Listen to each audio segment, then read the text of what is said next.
हातापाया पडलो तेव्हा शांत झालेत. इतका तमाशा करूनही तुझ्याशी लग्न करायला तयार आहेत वल्लभपंत. तुझा होणारा नवरा किती उदार मनाचा आहे पाहिलंस का? बरं ते सगळं आता विसर.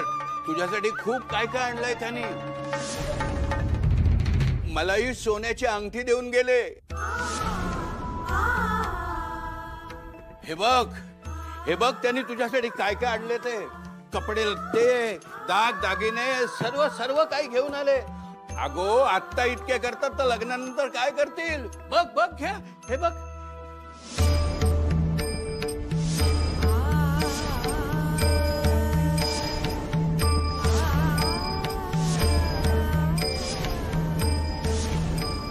एवढा मास एवढा ताठा आता बघतोच मी. भाऊजी नको भाऊजी नको. तुझ्यामुळे बिघडलाय ती. तू अजिबात लक्ष देत नाहीस तिच्याकडे. वहिनी तुम्ही मला काय सांगू नका. चला तुम्ही दोघे बाहेर व्हा. बाहेर व्हा तुम्ही दोघे. मी बघतो काय करायचं ते. चला तू बाहेर व्हा. मी बघतो हा एवढा मास झालाय. भाऊजी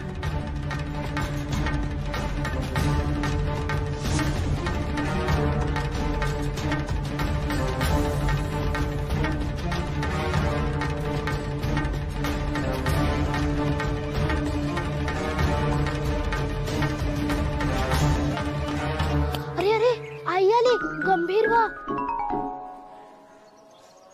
काय झाला का जप? हो. अगो बाई इतका आनंद. काय गडबड काय नक्की? काही नाही. अगं बरे झाले तू आम्हाला 100 सांगितलेस जप. सहस्त्र झेपलेच नसते आम्हाला. हो ना म्हणून मोठ्यांचे ऐकावे. हो चला निघूयात.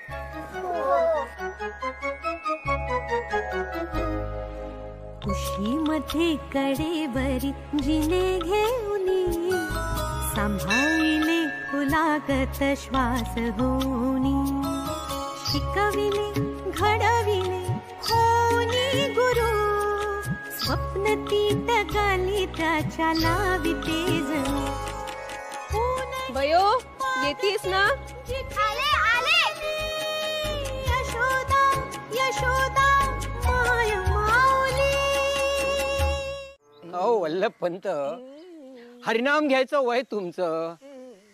3 लग्न केलीत की पुरेस संसार सुख घेतलेत तुम्ही. आता कशाला या फंदात पडताय. त्यातून त्या बिचाऱ्या मुलीच्या मनात नाही तर कशाला तिच्याशी जबरदस्तीने लग्न करायचं. हे पहा पटवर्धन, मुलीच्या गालावर आहे डाग. वय झाले तरी अजून लग्नाचा पत्ता नाही. माझ्यामुळे आई बापाच्या उरावरचे केवढे ओझे उतरले. पुण्याचेच काम नव्हे का हे. आणि मुलीच्या इच्छेचा काय संबंध. नवऱ्याची इच्छा तीच बायकोची इच्छा. त्यांच्या इच्छेचे काय. आपण सांगू तसे त्यांनी वागायचे. हा नियमच आहे संसाराचा. आपण म्हटले उठ की उठायचं. आपण म्हटलं बस की बसायचं. बरोबर आहे की नाही. मग आपल्या हुकमाच्या ताबेदारात नव्हेत का या बायका. आणि मुलीच्या इच्छेचा कसला भाऊ करता. समजूत काढायची असेल तर मुलीची काढा. म्हणावं स्वर्ग सुख लाथाडण्याचा वेडेपणा करू नकोस. अहो या वल्लभपंतासारखा राजबिंड राजपुत्र मिळणार आहे का तिला. आणि खरं सांगू का पटवर्धन, मला उमा खूपच आवडली आहे. तिच्याशी लग्न ठरल्यापासून वसंत आलाय आयुष्यात. बेचव आयुष्याला तिखट फोडणी मिळालीये. कसे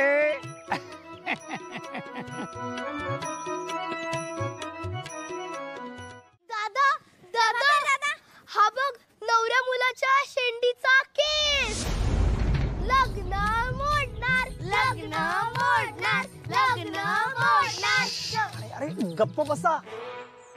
कोणी ऐकले तर मार खाला आणि मलाही मार खायला लावाल. हे पण हा केस मिळाला कसा. अगदी सोपे. मी त्या नवऱ्या मुलाकडे गेले, त्याला एक केस मागितला, त्याने तो दिला. काय. हो म्हणजे पळताई तू आमच्याशी मगाशी खोटं बोललीस? मी तुमच्यापेक्षा मोठी आहे, त्यामुळे मी तुमची गंमत करू शकते. पण मी माझ्यापेक्षा मोठ्यांशी खोटं बोलू शकत नाही. त्यामुळे मी प्रभाकर दादाला सगळं खरं सांगून टाकलं. आणि ऐका, तुम्ही माझ्याशी खोटं नाही ना बोलायचं, कारण मी तुमची ताई आहे. बरे, जा आता. सांगितले आहे तसे करा. केस झाडाखाली ठेवून चेटकिणीला विनंती करा. हो दादा, हो हो दादा. चला चला.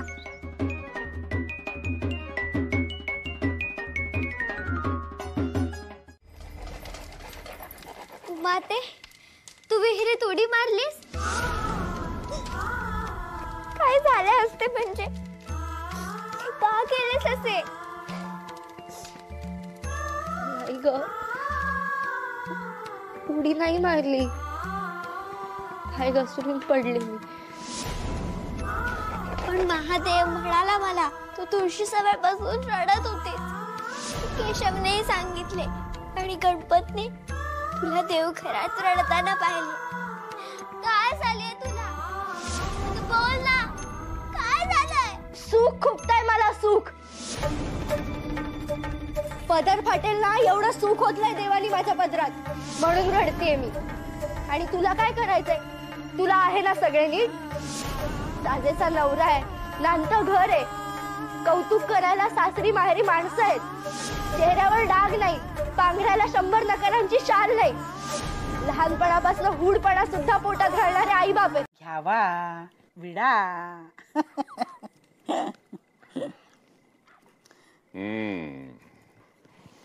भाजीत तुमचं मिठाचं प्रमाण नेहमीच कमी जास्त होत.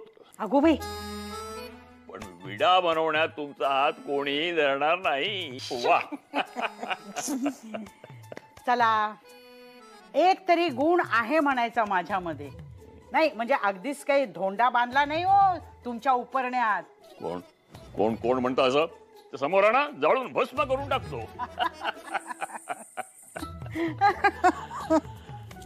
आपण कुठल्याही प्रसंगाची धार हसण्यामुळे बोथट करता तुम्ही, म्हणून हा दुर्वास अजून शांत आहे. पण कावेरी, आता तुमची जबाबदारी आणखीन वाढली आहे. ती कोणती? कावेरी, आज या घराचे वासे हलताना आम्ही पहिल्यांदा पाहिलं. दोन्ही पुतण्यांना आपण अगदी पोटच्या पोराप्रमाणे वाढवलं, गोडी लावली. पण आज ते दोघेच एकमेकासमोर उभे ठाकलेत. वादळ छोटा आहे, पण नांदी मोठ्या वादळाची आहे. आता पण हे पेल्यातलं वादळ पेल्यातच शमलं पाहिजे. आजवर हे घर एकसंध राहिलं आणि यापुढेही राहायला हवं, निदान मी असेपर्यंत तरी. कावेरी, आज माझे दोन्ही पुतणे माझ्या समोर मोठ्या आवाजात भांडत होते आणि निमित्त काय तर ती गोदावरी त्या रघुनाथाच्या कानाशी लागली. त्या गोदेचं तोंड धरणार कोण?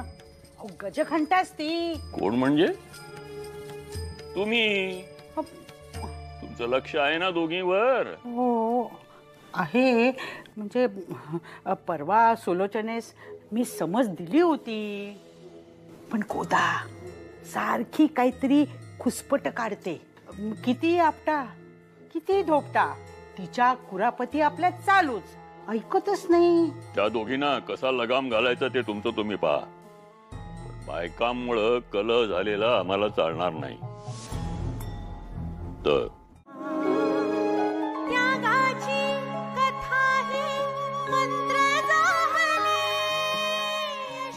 राधे, आज कितीतरी दिवसांनंतर उमेच्या चेहऱ्यावर शांती दिसते मला.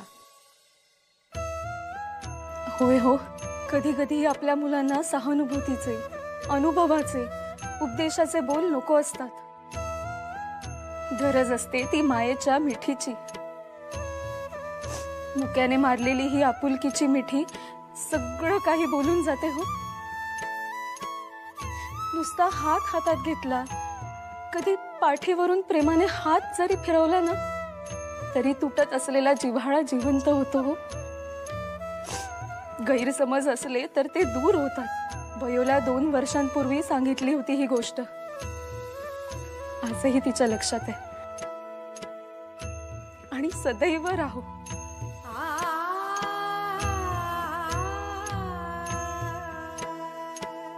खरे लहानपणापासूनच मायेच्या या सगळ्या गोष्टींपासून आम्ही वंचितच. पाठीवर फिरवलेला मायेचा हात असो वा आपुलकीने मारलेल्या मिठीची जादू मला मिलेलं कधी अनुभवायलाच नाही मिळाली. मला करंटीला नाही मिळाली तर माझ्या उमेला कुठून मिळणार.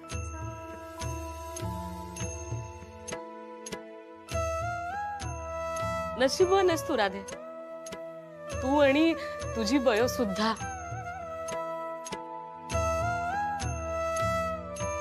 खूप छान आई होईल तुझी बयो. मी खात्रीने सांगते.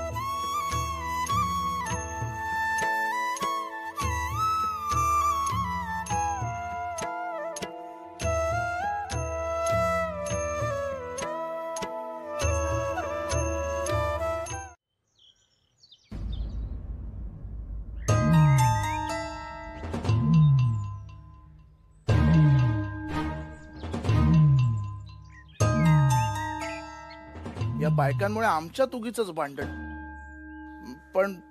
पण मी होऊन दादाशी बोलायला गेलो आणि हा बोललाच नाही तर मी तोंड कशी पडेन. नको नको. बोलेल ना हा.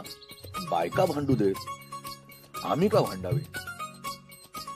रघुनाथशी बोललो नाही तर जीवास चैन येत नाही. काय करू. पण बोलेल ना. बोलतोच. जास्तीत जास्त काय होईल. भांडे भांडू.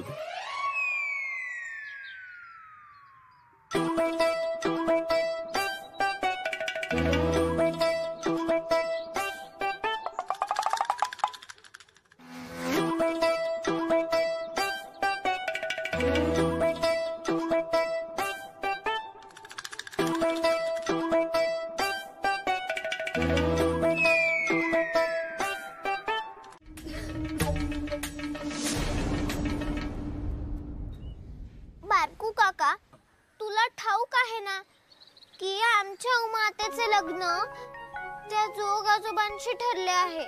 मला ठाव आहे. पण उमातेला हे लग्न नाही करायचे. असं का. तिने किती विनवण्या केल्या पण कोणी ऐकत नाहीये तिचे. ती बिचारी सारखी रडत असते. आता रडल नाही तर काय करल बिचारी. म्हणून मी जोग आजोबांना सांगायला गेले होते की तुम्ही उमा आत्याऐवजी माझ्याशी लग्न करा. पण तिला त्रास नका देऊ. अरे माझ्या कर्मा. आता हसावं का रडावं तुमच्या समोर. जल्ली शिरा पडली त्याच्या तोंडावर जोगाच्या.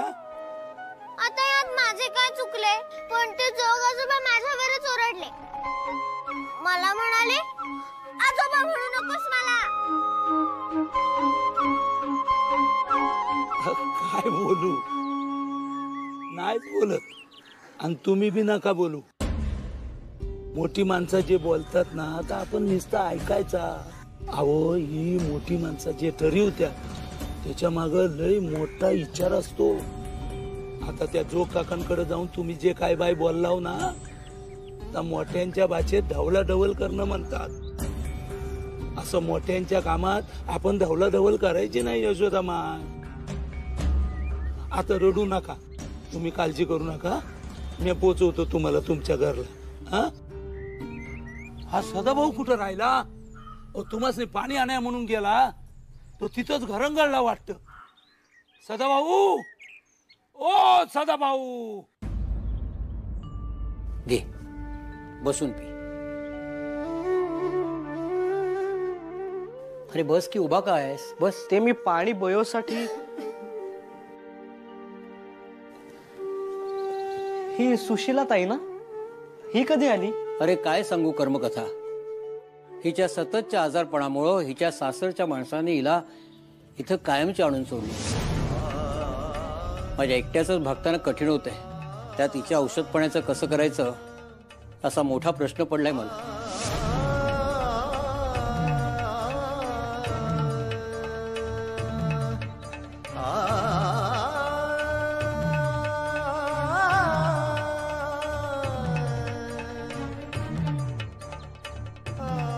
हे घ्या काका 2 रुपये. नाही नाही, अरे हे पैसे नाही घेऊ शकत मी.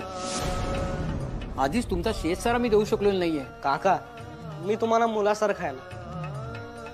मग सुशीलाताई माझी बहीणच झाली ना. बयोचं डोकं फिरलंय काय? आणि घरातल्या बायका करतात काय? लग्न ठरलेली मुलगी इथे तिथे फिरते, आपल्या अखलेचे दिवे लावत, आणि या बसलेत वाती वळत. काय चाललंय काय? मला मात्र उमेश भेटू देत नाही तुम्ही. तिथे ती बयो त्या सदाशिवास भेटते. हे कसं चालते तुम्हास? हे काही नाही, मला उमास भेटायचे आहे. अहो रीतीला धरून नाहीये हे वल्लभपंत. लोक हसतील आपल्यावर. कोणी हसत नाही.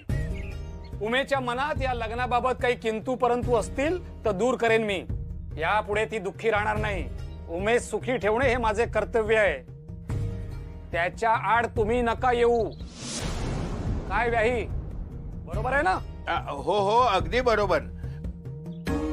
नर्मदे आले आले. काय बापू? अहो पण काका, यांना उमेकडे घेऊन जा आणि ते तिथे थांबेपर्यंत तू तिथेच थांब. मी सांगते तुमका तसा सगळ्यांचा कल्याण करतले. काय समजला? हे बघ काहीतरी केले मी. काय केले मी?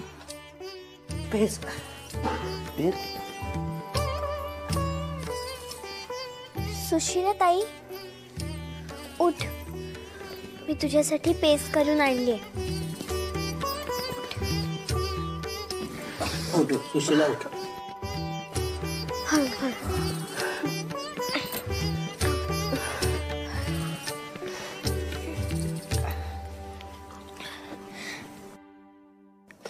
बाई गरम आहे, थांब. हे घे.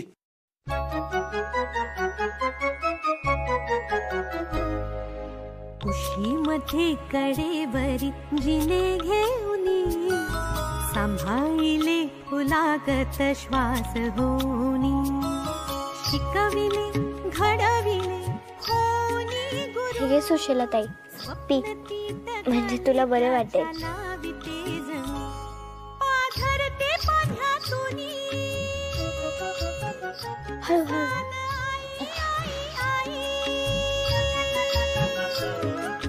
वात्सल्याचा पारिजात उभांगणी ऊनही मागते जिची देवा ही जोडी अशीच रावाने रे. त्यांचा भला कर.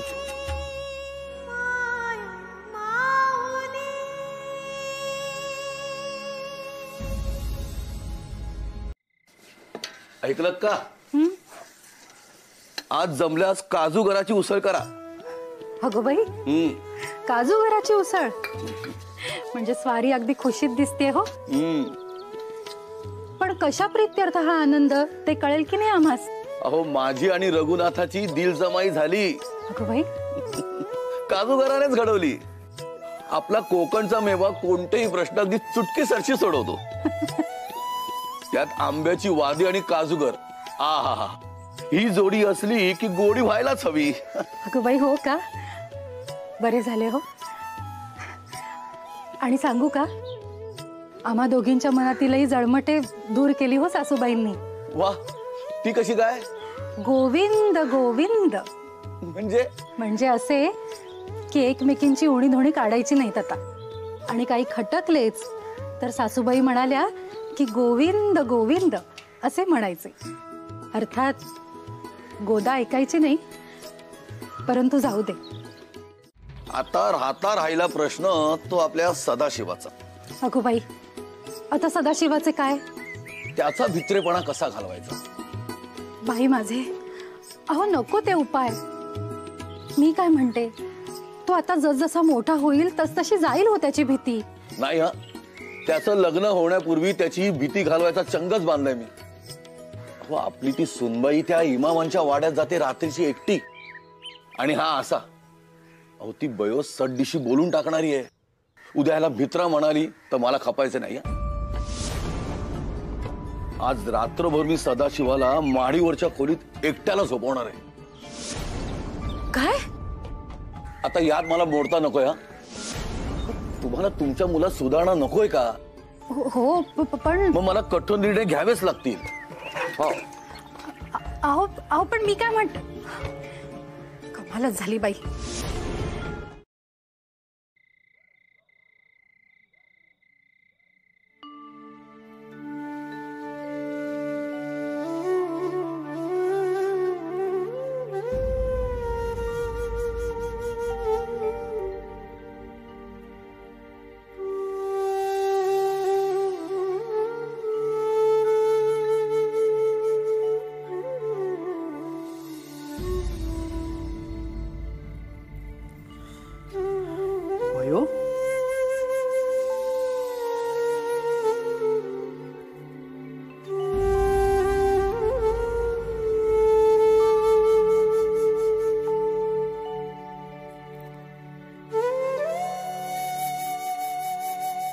आईची काळजी वाटते का ग? घाबरू नकोस. बापू आजोबांनी तुझ्या आईला शिक्षा दिली खरी, पण मी फळं दिली आहेत तिला खायला.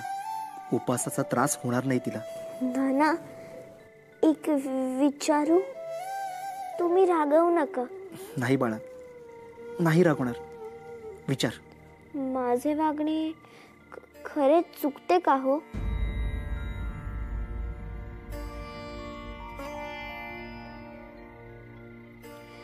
बरे, ते जाऊ दे.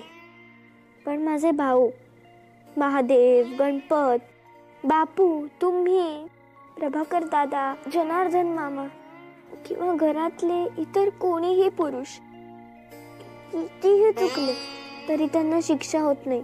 फक्त आम्हा बायकांनाच का शिक्षा होते नेहमी?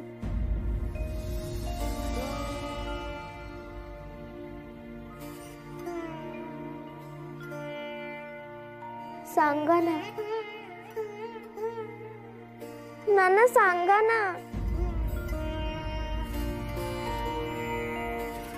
पयो, तुझ्या दोन्ही प्रश्नांची उत्तरं फारच गुंतागुंतीची आहेत. ठाऊक असली तरी ती देण्याचे धाडस माझ्यात नाही, आणि ती प्रत्यक्षात आणण्याचं तर मुळीच नाही. पण तुझे आजोबा म्हणजेच माझे तीर्थरूप, त्यांच्यात हे धाडस होते. त्या उत्तरांचे शिवधनुष्य उचलून धरतानाच ते गेले देवाघरी, पण त्याने ते धनुष्य खाली ठेवले नाही. मृत्यू पत्करली. बयो, कधी कधी मला वाटते की त्यांचेच गुण उतरलेत तुझ्यात.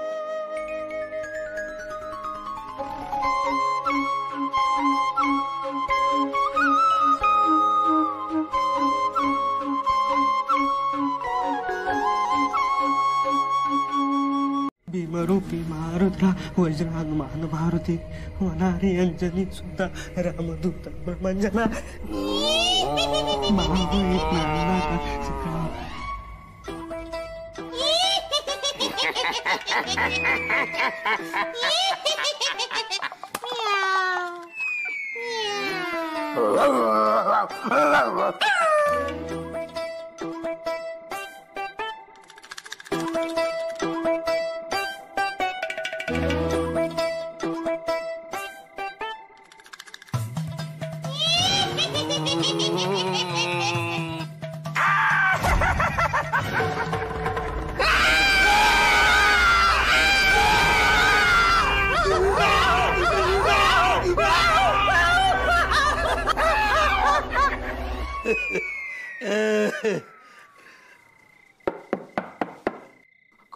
कोण? मी असं बारकू दरवाजा उघडा. त्यागाची कथा ही मंत्र जाहले. यशोदा यशोदा माय माऊली. सुख खुपताय मला सुख. पदर फाटेल ना एवढं सुख होतलंय देवानी माझ्या पदरात. आणि तुला काय करायचंय? तुला आहे ना सगळे नीट. तुला स्वयंपाक येत नाही याचंही सगळ्यांना कौतुकच, पण माझ्या सुगरणपणाची कोणी दखलही घेतली नाही. तू अंगणभर हुंदडत राहिलीस आणि मी माडीवरच्या खोलीत नकोशीच होते मी सगळ्यांना. आयुष्यात एकासाठी जे बरोबर ते दुसऱ्यासाठी चूक असू शकते, म्हणून कोणासही चूक ठरवण्यापूर्वी 4 वेळा विचार करावा हो.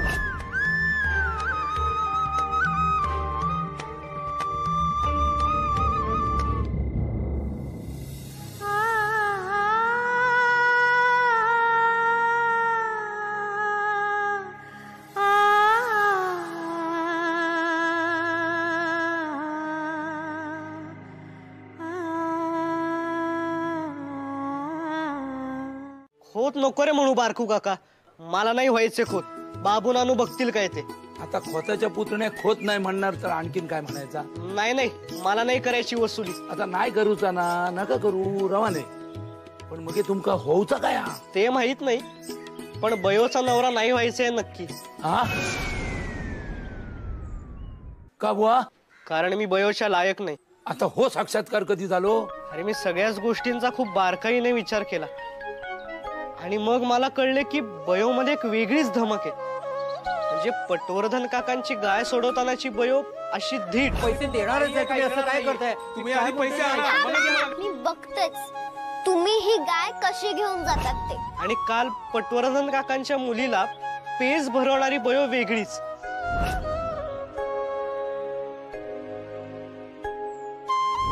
म्हणजे एक धीट हट्टी तर दुसरी मऊ मनी मायेचा पाझर असणारी. या अशा व्यक्ती विरळच. म्हणजे पुण्यात जाऊन फायदा झालो, पुण्याचा पाणी लागला. आता शिकून सवरून तुम्ही विचारी झालात. ते काय माहित नाही, पण तुला एक सांगू का बारकू काका? मुंबई पुण्याला आता वातावरण बदलत चालले आहे. महादेव रानड्यांनी आपल्या अशिक्षित बायकोस घरच्या घरी शिकवले आणि ज्योतिबा फुल्यांच्या बायकोने शिणाचा मारा सहन करून मुलींना शिक्षण देण्याचे व्रत घेतले आहे. तिकडचे वारे इकडे यायला वेळ लागेल बारकू काका, पण आपल्या घरात त्या मुलीसाठी पोषक वातावरण नाही.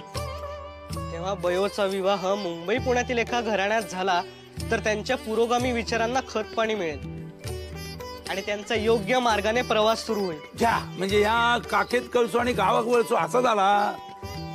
अहो तुम्ही इतकं बारीक विचार केल्या तर तुमच्याशिवाय बयोच्या आयुष्यात इतक्या चांगला वळण कोण लावतलो? तेव्हा तुम्ही असा करा, माझ्या अडाण्याचा ऐका, तुम्हीच तिचा हात धरा आणि आता ही जी काय थोरा मोठ्यांची नावं घेतल्यात ना त्यांच्या वाटेन तिका घेऊन जावा. ताच खरा आयुष्याचा सार्थक. काय समजला?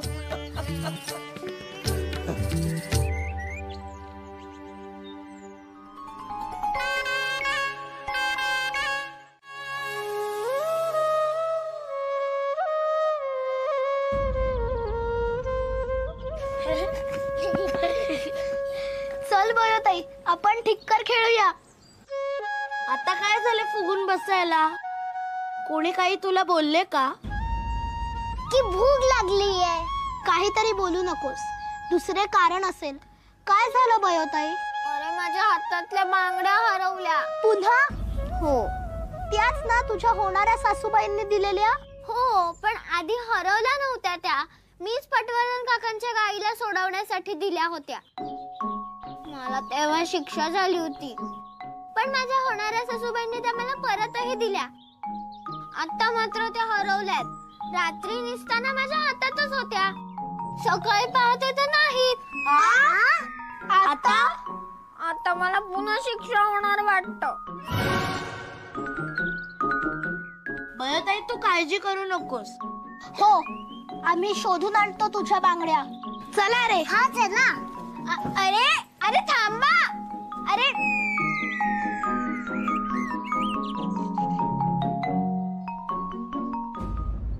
आई नको गहाणू कधी दुसऱ्याच्या घरी, तुझ्या ग हाताची गोड गोरड भाकरी. तुम्हाला कळलं कळलं की नाही सासूबाई? हा बोला. नाही बघवलं ना? ओवी झाली. आता तुझं कीर्तन हा सुरू कर. नतद्रष्ट मेली. आणि नसले कळले तर तू आहेस की माझ्या ज्ञानात भर टाकायला. हा कळतायत बरं टोमणे, पण घरात घडणाऱ्या गोष्टी तरी तुम्हाला ठाऊक हव्यात म्हणून सांगत असते मी. हो हो कळला हो तुझा उदात्त हेतू. माझ्या लक्षात आलेला आहे. मला सुद्धा उत्सुकता आहेच की काय झाले ते. हा काल म्हणे आपला सदाशिव माडीवरच्या खोलीवर एकटा झोपला होता रात्रभर. हो का? म्हणजे शेवटी एकदाची त्याची भीती कुठच्या कुठे पळून गेली म्हणायची. नाहीतर केवढं ते रामायण त्या भीतीवरून. पण एक समजत नाहीये. काय गो? अचानक ही भीती गेली कशी? सासूबाई ओ हसताय काय? हसू नको तर काय करू? भीती पळाली म्हणे. कशी भीती पळाली? अगो सुलोचनेने बारकोस धाडले होते ना सोबतीला. हा आम्हाला माहित आहे. हो होय काय? सगळेच मुसळ केरात म्हणायचे, पण मी माझ्या कानांनी ऐकले होते. भाऊजींनी सदाशिवास बजावले होते की एकट्याने जाऊन निजायचे माडीवर आणि कुणीही कुणाचंही सोबतीस धाडायचे नाही म्हणून. मग तरी हिने बारकूस धाडलेच. सुलोचने यांचा निरोप आहे हो तू. पुरुषांच्या निर्णयामध्ये ढवळाढवळ म्हणून करायची नाही. आता माहेरास पाठवून दे. मग बघ काय ते. काय इथे काही शिरतय का? सासूबाई हे बरीक चुकलेच हो माझे. यापुढे नक्की लक्षात ठेवेन. नशीब कधी नव्हे ते आपली चूक कबूल केली. आजी आई मला चूल पेटवायला शिकवाल? काय? काय या काय माझं कित्तो गिरवतात? काय शिमग्याचा स्वांग घेऊची इच्छा झाली? आधी पहिलं तो चेहरो धुवून घ्या बघू. चला या पहिला अडे या असे.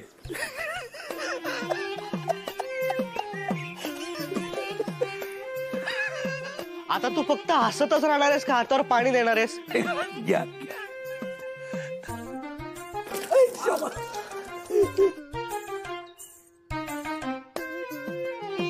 अहो पण या झाला कसा? चूल पेटवायला शिकत होतो तेव्हा काळे झाले तोंड. छे छे छे छे. स्वयंपाक करणं म्हणजे खूप मोठं कठीण काम आहे बघ. या बायका लिहिल्या सगळ्या गोष्टी कशा करतात देवच जाणे. अहो पण तुम्ही किती गेलात चूल पेटव? या पुसा तो. अरे बाबा त्या बयोन चांगला म्हणान की काय? वा वा वा चांगला चांगला. त्या बयोक चांगलं घो गावलो बरं का. उद्या ती म्हणाली एकलेच जावा माडीवर अंधारात तर जाशात. काय रे थट्टा करतोस? तिने सांगितलं म्हणून चूल पेटवायला नव्हतो गेलो मी. तर तिने सांगितलेलं पटले म्हणून गेलो होतो. आणि आईला मदत करायला गेलो तर चूल पेटवताना तोंड काळे झाले आणि शिवाय सगळ्या बायका ओरडल्या मला आणि हाकलले मला तिथून. अहो सदा भाऊ आजा पंजापासून चालत आलेल्या या गोष्टी अशा एका दिवसात थोडीच बदलतात. सदा हे तुझे काय उद्योग सुरू आहेत? आधीच सारे जण तूच भित्री बागुबाई म्हणून चिडवतात. त्यात आता स्वयंपाक घरात शिरून जर तू बायकांची कामे सुरू केलीस म्हणजे आयते कोलीतच दिले सर्वांच्या हाती. ते सुद्धा होणाऱ्या बायकोच्या सांगण्यावरून. म्हणजे तर काही बघायलाच नको. नाही नाही नाही या बाबतीत त्या गोदेचे अगदी पटते हो मला. त्या बयोच्या सांगण्यावरून स्वयंपाक घरात शिरून जर तू बायकांची कामे केलीस तर मी अजिबात खपवून घ्यायची नाही. तुला आधी जी कामे सांगितली आहेत ना ती नीट करायला शिक. ती करीत नाहीस म्हणून आजोबा रागे भरतात तूच आणि मलाही सारे ऐकवतात. त्यात ही भलती सलती थेर नकोय सांगून ठेवते मी आधीच. जात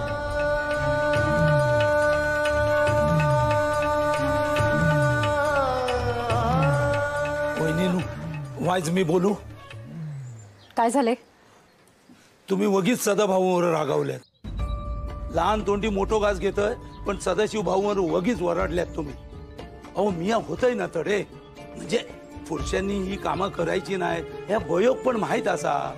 पण काय करतल्यात आता. आता आम्ही जेव्हा पटवर्धनांच्या घरी गेलो तेव्हा त्यांची लेक तापान फडफडा होती. बयो थय होती म्हणून तिनं लगोलोक जाऊन पेज बनवून हाडलेल आणि ती